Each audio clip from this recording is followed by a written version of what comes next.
In 1982, the Tylenol murders shattered trust when 7 people in Chicago died after taking poison capsules, prompting a nationwide safety overhaul.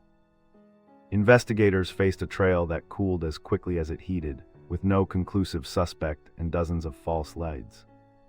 The case exposed the vulnerability of consumer products and spurred tamper-evident packaging, massive recalls, and new federal safeguards. To this day, the perpetrator remains officially unidentified, leaving a haunting question about who could weaponize medicine. The mystery endures as a turning point that blurred the lines between crime and corporate responsibility.